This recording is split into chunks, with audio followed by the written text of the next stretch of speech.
So here we are in the Center for Ray Bradbury Studies, and I'm talking to both the former director and the director.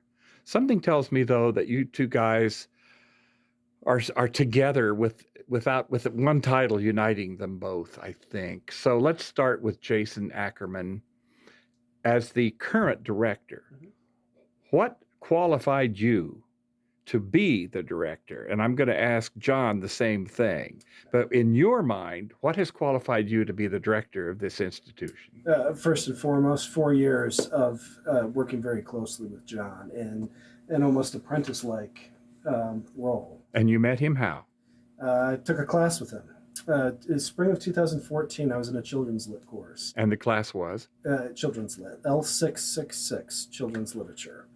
And we read Fahrenheit 451 as one of the novels for that course. And that week, John came in and spoke for about 90 minutes. He could have taken the entire 3 hours, and the class would have sat there and been quite pleased. Now, something in that moment, in that class, triggered for you then? I had to take a class with this guy.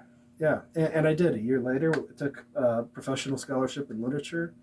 And, it's funny.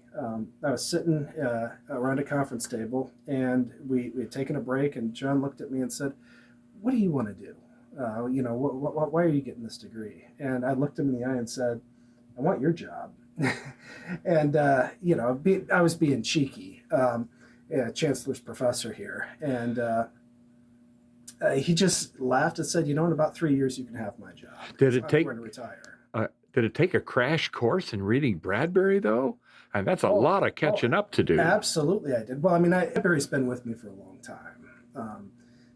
My first year teaching writing, I didn't know what I was doing. I knew how to write. I didn't know how to teach other people how to write, but I just had the opportunity to teach writing at the college level. I'd prepare a lecture that I think would take the 45 minutes for the course, and it was over in 20 minutes, and I had nothing left to do. So I would make up a prompt on the spot and have my students write, because that's how I learned how to write, by writing.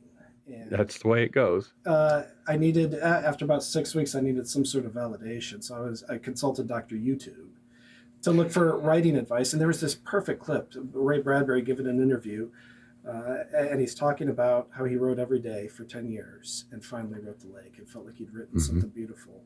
And so I picked up a copy of The Lake online and printed it off and read it to the class and showed them the clip. And I've done that for every writing course since then. So Ray's been an important part of my teaching curriculum. Now we'll stop there. John, your first impression of Jason, was it in this class he's talking about? Well, he was engaged in a very productive children's lit class taught by one of our colleagues. Very, very, very good classroom generator of interest in the subject. So he registered on my consciousness at that point. But then I think the next semester he took a course with me in the forensic art of textual studies. Whoa.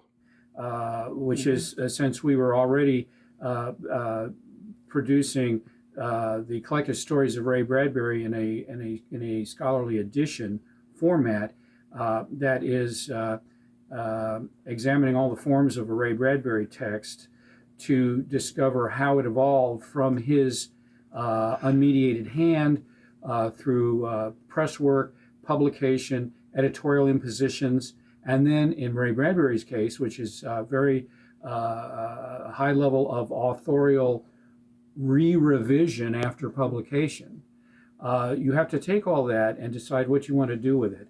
And instead of looking for the later versions of things, we were publishing Ray's earliest versions of his earliest stories in forms that you don't see them anymore, right, because they were in